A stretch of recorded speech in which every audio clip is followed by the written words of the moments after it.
Welcome back to your fantasy football buddies. I'm Steven Miranda. I'm Jeff Ellis, one of the buddies, and it's Tuesday, September 20th, 2011. That's right. Today we are feeling... We pulled Bill Clinton. We feel your pain. The we pain. Feel it. Injuries are abound in the NFL, Jeffrey. How would you say it in Spanish? Injuries all over the place? Come on. Not right now. Nice. Okay, we got your hot free agency pickups. These aren't girls. There's some good ones out there. They're hot. And finally, in fantasy football, for James, we'll talk about, Jeffrey, knowing the scoring system. Seriously, if you don't know that, come on.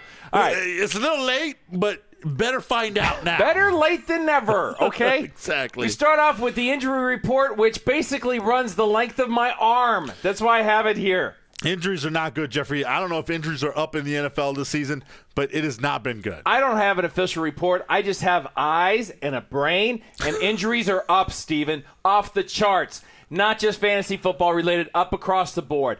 And I believe it is nothing short but evidence that the offseason programs are necessary and that this reduction in padded practices is hurting the game and hurting players literally. I'm fed up. It is. Jeffrey's fed up, and I'm glad to know that you have eyes and a brain and you are not an amoeba, because for a minute there, I was a single-celled organism, but I got better. All right, here are the injuries.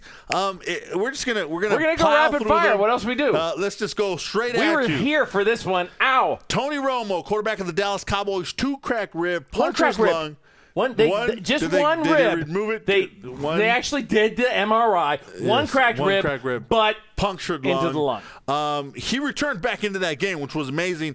His status is up in the air. And he may play this weekend. They're basically saying that if he can stand the pain, he's going to go. Mike Vick. Speaking of question marks, Mike Vick is going to be a game-time decision probably. He's got a lot of concussion tests he's got to pass this week after getting his bell rung against his own guy. He's got to be approved not only by his team, but by the league's special...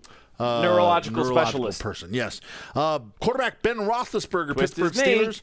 Did you see that play? Sure did. That was ugly. That's the reason that they came up with the rolling up on Brady rule, and the longer I live with it, the more I think it's a good rule. The guy did get penalized. That was good. Good. The running back position's not faring so hot either.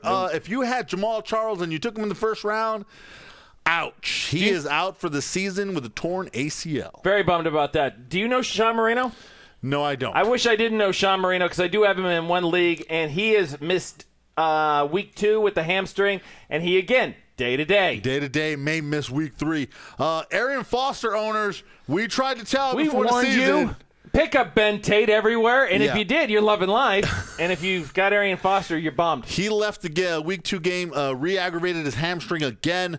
He is also day-to-day, but I'm just telling the Houston Texans, wait till the man gets healthy before you throw him back on the field. Pat Kerwin, our buddy, talked to Gary Kubiak today, and they said that they will not allow him to return until he is darn near 100%, so we will no longer be re-aggravating it. Wide receivers, Miles Austin for the Dallas Cowboys, fresh off his 3-touchdown performance against San Francisco. He re-injured his hamstring. He is officially out for week 3, and he may also miss week 4. Mario Manningham, New York Giants, left it week 2 with a concussion. He was about to have a breakout game. I think he had scored 5 points just in like 2 or 3 carries before he got his bell rung. Yeah. So he, once again, will have to pass all of those concussion tests. Tight ends, Aaron Hernandez. This hurts me deeply because I have him in like almost every league. He left the week 2 game with a sprained MCL and will be out for 2 to 4 weeks. And then finally, the the Philadelphia Eagles tight end, Brent Celek, such a playmaker, out with a back injury, and those are scary. Yeah. All right, now we'll give you some guys that you may want to go get. You might need to go get. You may need them quickly. Quarterback position, I can't believe I'm doing this, Jeffrey, but you know what? Jason Campbell, numbers don't lie, of the Oakland Raiders. The Oakland Raiders are putting up points. He is averaging 21.5 points per week, and he's still available in 72% of leagues. Steven, you thought you were going crazy there. How about Rex Grossman that I get to talk about? Ay, caramba. Look, he's due to be gross gross man again, but right now, ride the hot hand, dude, until he gets – if you're in need of a quarterback, you can't do much worse than that. 18.5 points a week, not bad for an emergency. Absolutely, not bad at all. Running back position, because Jamaal Charles is out, we're recommending go grab Dexter McCluster.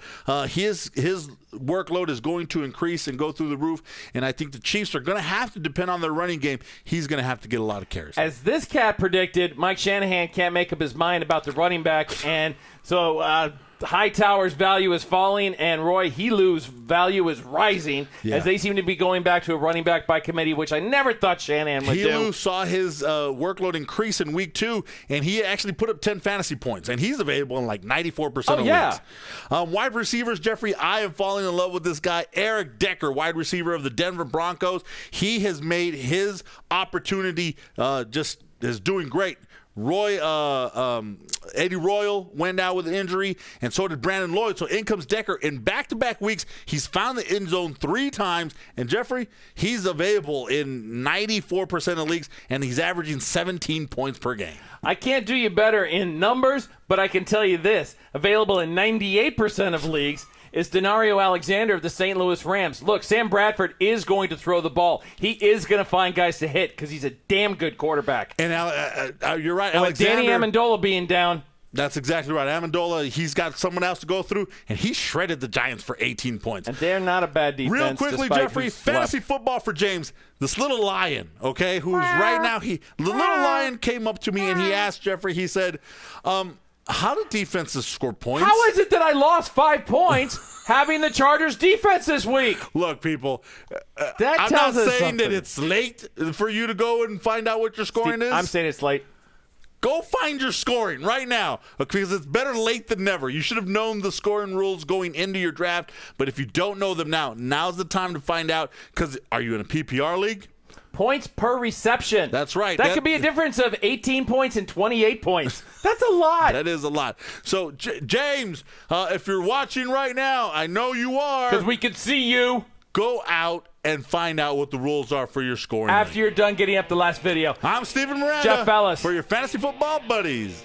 Out.